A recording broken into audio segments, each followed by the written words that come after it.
Recently मैंने एक article पढ़ा जिसमें यह बताया गया कि हमारी कंट्री के अंदर बहुत ही तेजी से क्रेडिट कार्ड यूजर्स बढ़ रहे हैं। 2017 में हमारी कंट्री में approximately 3 crore credit card users थे और 2022 में ये 7 करोड़ से भी ज़्यादा हो चुके हैं। अब यहाँ पर सबसे ज़रूरी चीज़ हमारे लिए ये है कि हम ये जानें कि कैसे हम क्रेडिट कार्ड से मैक्सिमम बेनिफिट उठा सकते हैं, और आज मैं फिनालिसिस में इसी के बारे में ही आपसे बात करने वाला हूँ।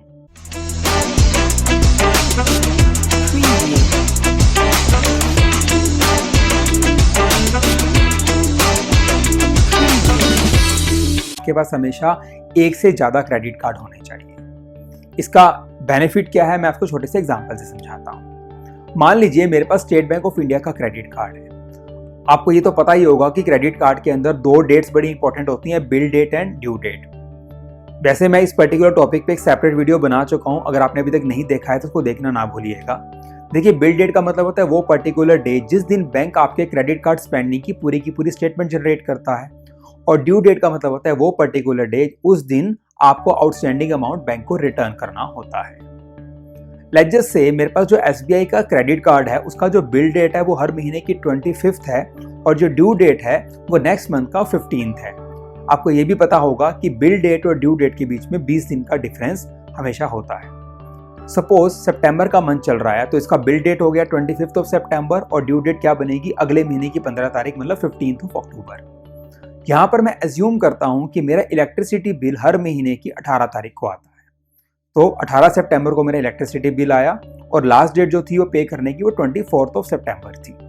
अब क्योंकि मेरे पास एक ही क्रेडिट कार्ड था तो मैंने 24 सितंबर को क्रेडिट कार्ड से इलेक्ट्रिसिटी का बिल पे कर दिया और बैंक ने मेरे बिहाफ पे पेमेंट कर दी। अब प्रॉब्लम ये है कि 25 तारीख तो मेरी बिल डेट है, तो 24 सितंबर को मैंने पे किया और 25 सितंबर की स्टेटमेंट के अंदर वो ऐड होकर आ जाएगा और मेरे पे ऑब्लिगेशन ये है कि मेरे 15 अक्टूबर को ये पैसा रिटर्न करना होगा।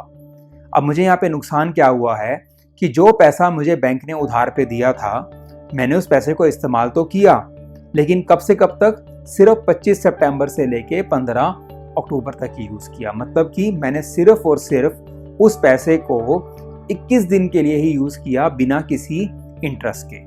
लेकिन अगर मान लीजिए मेरे पास एक से ज्यादा कार्ड्स हैं, यहाँ पे आपको ये भी समझना होगा कि हर कार्ड की बिल डेट और ड्यू डेट अलग अलग होती है। लेट्स जैसे मेरे पास 2 क्रेडिट कार्ड हैं।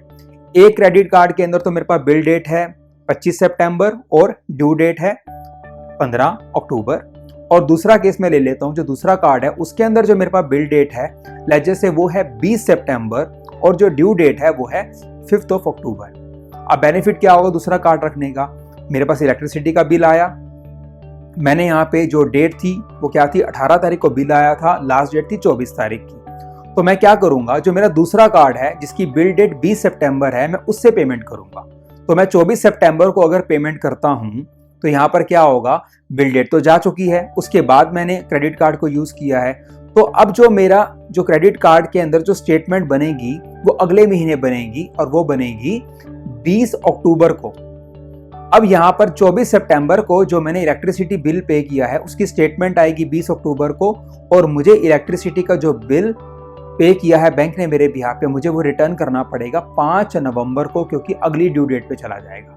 इससे क्या बेनिफिट हो गया कि मैंने लंबे वक्त तक बैंक के पैसे को यूज किया और मुझे किसी तरह का कोई इंटरेस्ट भी नहीं देना पड़ा।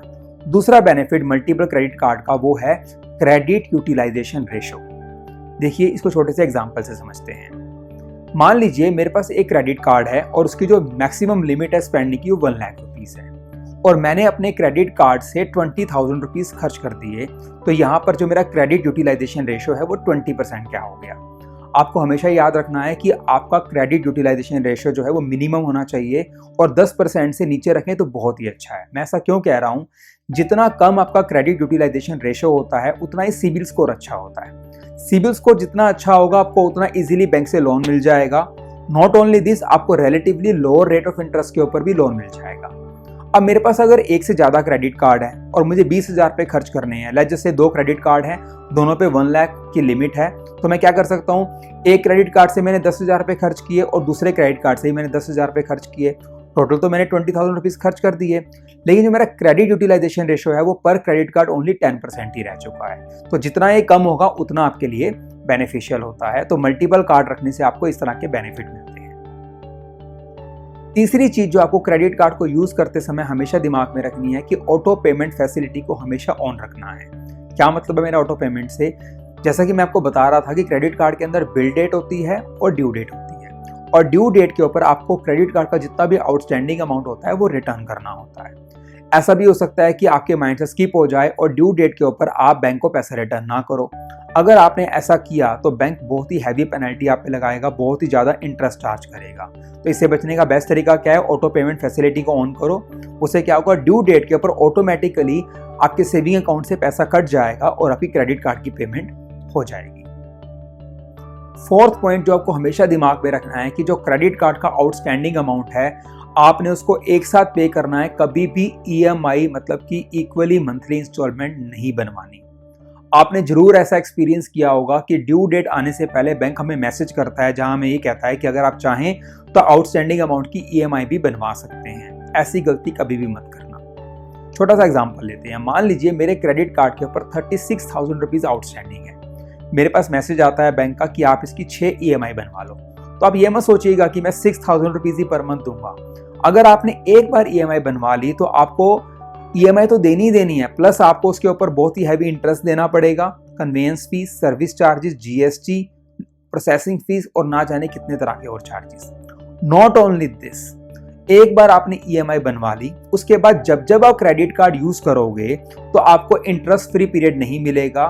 द डे जब आपने क्रेडिट कार्ड को यूज किया उस पर्टिकुलर डे से उस पर भी इंटरेस्ट लगना शुरू हो जाएगा। मतलब जो EMI है उस पर तो इंटरेस्ट लगेगा। उसके बाद जो भी आप ट्रांजैक्शन क्रेडिट कार्ड से करेंगे उस पर भी आपको इंटरेस्ट पे करना होगा। फिफ्थ पॉइंट जो आपको हमेशा याद रखना है, क्रेडिट कार्ड के अंदर आपने ट्रांजैक्शन लिमिट को हमेशा सेट रखना है। जैसे कि कैश विड्रॉल है, इंटरनेशनल ट्रांजैक्शन है या आप शॉपिंग करते हैं तो वहां पर एक ट्रांजैक्शन लिमिट को सेट कीजिए। आप जो भी बैंक का क्रेडिट कार्ड यूज कर रहे हैं उस बैंक की ऐप पे जाइए, वहां पर आपको ये फैसिलिटी जरूर देखने को मिलेगी। मैं आपको ये इसलिए सजेशन दे रहा हूँ, कई बार हमारा क्रेडिट कार्ड गुम हो जाता है, कई बार हम ऑनलाइन क्रेडिट कार्ड को यूज करते हैं और कोई हैक कर लेता है, तो इस केस के अंदर आप अपने लॉस को काफी हद तक लिमिटेड रख सकते हैं। 6 पॉइंट जो हमेशा आपको याद रखना है कि 2 फैक्टर ऑथेंटिकेशन हमेशा ऑन रखना है। 2 फैक्टर ऑथेंटिकेशन से मेरा मतलब ये है कि जब जब आप क्रेडिट कार्ड यूज करेंगे तो उस ट्रांजैक्शन का OTP आपके फोन पर आएगा। तो इससे डबल सिक्योरिटी मिल जाती है। कल को क्रेडिट कार्ड चोरी हो जाता है, कोई यूज करने की कोशिश भी करेगा तो OTP तो आपके फोन पर आएगा।